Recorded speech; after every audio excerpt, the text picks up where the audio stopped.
movement in the market. It looked pretty obvious. As I reported right before the commercial break, oil was above $90 a barrel. Let me know when we have that up, guys. He is canceling all strikes right now. Guys, pop that up when you have a second. Or send it into my email. That's big news. And obviously that would be impacting oil prices. President Trump canceling new strikes on Iran. We're waiting on more details. Your thoughts? That's huge news because yesterday we got CPI, today we got PPI. To your point, if we strip out energy, it's a clear energy shock. So now that we have headlines with escalated tension, that's what caused the market to sell off yesterday because energy is now leaking into inflation and we don't want that to hurt the consumer. So now if strikes are coming off, that bodes very well for oil. All right, let me get this in here. Here's the True Social. Based on the fact that discussions with the Islamic Republic of Iran have been brought to the highest level of Iranian leadership and approved, writes President Trump, I have, as President of the United States of America, canceled the scheduled strikes and bombings against Iran this evening. Discussions and final points have been, in both concept and great detail, approved by all parties involved, including the United States, Israel, Saudi Arabia, UAE, Qatar, Turkey, Pakistan, Bahrain, Kuwait, Jordan, Egypt, and others. The naval blockade will remain in full force and effect until this transition is finalized. Time and place of this signing to be announced shortly. So we will see if we hear directly from the president here in the next few moments. If we could pop up the big board as well, while we're seeing oil prices come down on this news out of the White House, watch this. That rally keeps getting bigger. Look at that U.S. stock market spike on the news. Two things I think are different this time, right? Those four dreaded words on Wall Street. One is we have the direct line of communication with the Iranians, right? The president was not doing that before. And two, he's keeping on the leverage here, keeping the blockade in force, knowing that their one tactic is delay, not giving them that flexibility this time. Wow. Obviously, the market's going to not taking any time to react to this. As we noted, the drop in oil prices once President Trump issued this statement canceling new strikes on Iran. Oil prices dove down now about $3, down to $87 a barrel. I keep looking at that. I was like, even though we saw the spikes to $90, $100 a barrel, even President Trump would note that in the face of so much geopolitical risk, historically, we would have seen a massive oil spike, $115, $120. $200 a barrel. We never quite saw that, but now you have at least some news affecting this right now, and you're already dropping to $87 a barrel, which is really interesting. Yeah, look, I think if we pull up the futures curve tomorrow, you're going to see the 70s come in before the end of the year. You've seen the Energy Information Agency thinks we'll get back to 80s. That's all good news because it takes about 2 months for gas prices to adjust. We're off the highs of $4.50 national average. Let's get back to a 3 handle, and the midterms start looking a lot better for the math for Republicans. I should note, too, that gas prices came down overnight by 2 pennies. I mean, they're well off where they were just a month ago. Your thoughts? Yeah, absolutely. If we even pull the recent report that we got on June 9th, we saw that there's even demand destruction that's already happening. So since the market is forward-looking, we're looking forward more to resolution rather than war. And that's where the trade is happening. So to your point with the futures curve, but also if you look at shorts, traders are shorting this, betting on that we're going to have that calm is coming. Exactly. That the end is near. I think that's fair. I really think that's fair if you hear what is coming out of the White House right now. So stock market up, oil prices down. Looks the fear trade is fading a bit. I'm also looking at the precious metals market. Often this is sort of the safe haven in times of uncertainty for investors. Gold right now is diving about $32 an ounce. So there's a major reaction in markets to the president's news just now. Yeah, let's not forget about the Fed either, because the Fed's been handcuffed with higher energy prices. If we get back into the 70s here in short order, this idea of maybe a cut at the end of the year, if the economy is cruising along, could happen again. But I think right now cuts are completely off the table. And especially you look at the U.S. equity market in the face of what was, an inflation report not super favorable to the White House or to the American consumer. The stock market still has been resilient in the face of that. It has. Actually, I would argue that inflation report was actually really well. You have to dig into the details. So from an earnings perspective from the stock market, we just came out of record earnings that we haven't seen since 2021. These are levels we haven't seen normally coming out of recessions. From those inflation prints, if we were to look at core goods, you could actually see that tariff inflation has starting to come out. That's subsided.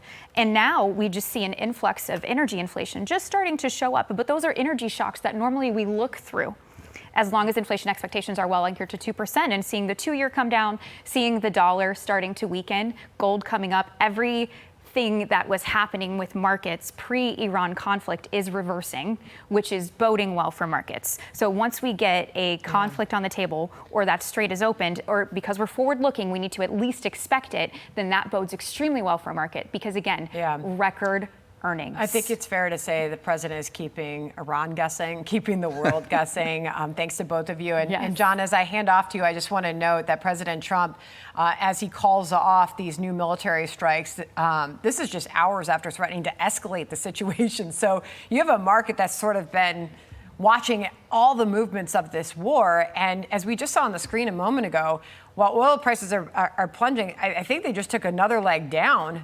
They're now below $87 a barrel, John. This is almost a 4% drop. Yeah, I mean, when you take a look at it, you say the right thing and the markets react, and the president apparently has said the right thing because the markets and a lot of other folks, the oil markets obviously as well, were expecting that this was going to escalate tonight. Let's bring in Byron York, Fox News contributor. So the president said that he was going to hit Iran very hard tonight. New York, anybody there? We're ready. He's now saying that we hear Mark Meredith. He's champing at the bit to get on TV. We'll get to him in just a second here. But the fact that the president said that he was going to hit Iran very hard tonight, and now he says a deal is basically at hand. It's calming the markets, but I mean, how many times have we heard a deal is at hand? I haven't actually counted, but there have been a whole lot of them. And the president has often said, we're very close. We think it'll be in a couple of days. He always does a caution like, maybe it won't happen. I can't be sure, but it's coming soon. And he said that over and over and over again. And I think a lot of critics of the president have thought that it has given the Iranians the impression that the president does not really want to go through with these attacks, and he's looking for an excuse not to do it.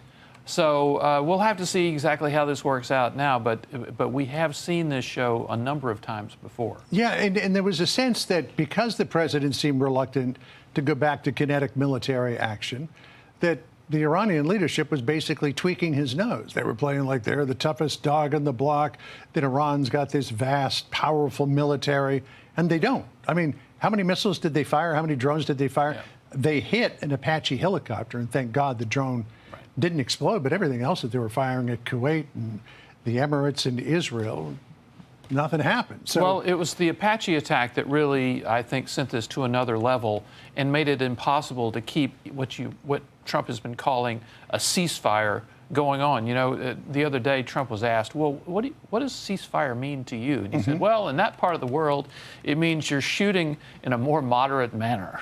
And that was impossible to maintain after they downed an American helicopter and just by grace didn't kill 2 Americans or capture 2 Americans. There was simply no way the president could say, well, we're in a ceasefire, we won't retaliate for that. Yeah, I'm very curious that Gallup and Araghchi have been silent. They haven't said anything on X for the last couple of days, and I wonder why. Are they being told by the IRGC not to post anything, or is the IRGC who was posting for them and they've decided not to say anything? Are they trying to keep their mouths shut? I don't know. But Iran did claim last night, after the U.S. strikes began, that the Strait of Hormuz is officially closed.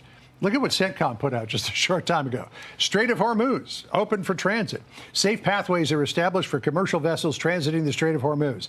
The pathways are available to all vessels not violating the blockade against Iran. Hundreds of ships have transited in the last 2 months. U.S. forces are postured to defend against Iranian aggression. Iran does not control the Strait of Hormuz. I mean, finally, we're hearing from the United States the idea that Iran is more of a gnat buzzing around the head of a horse, right? And eventually that gnat gets squashed. Well, this was the president's big news yesterday, that the United States has escorted and made sure that lots of ships carrying lots of oil had safe passage through the Straits of Hormuz, which was exactly the message you're saying, saying that Iran does not have control of the strait, and the United States can force it open. And once that happens, then I think the Iranian house of cards sort of falls apart. Their power is their power over the strait. Yeah. And a lot of the last 2 or 3 months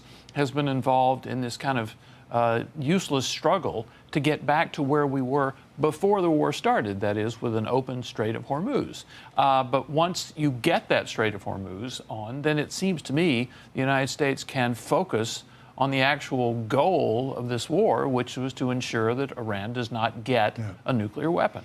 A lot of people are wondering why it took this long to get to this point. Me too. All right, we'll see how it goes in the hours ahead. Byron, appreciate it. Sandra? All right. Be sure to like and subscribe for all the Fox News latest on YouTube and catch full shows streaming now on Fox One.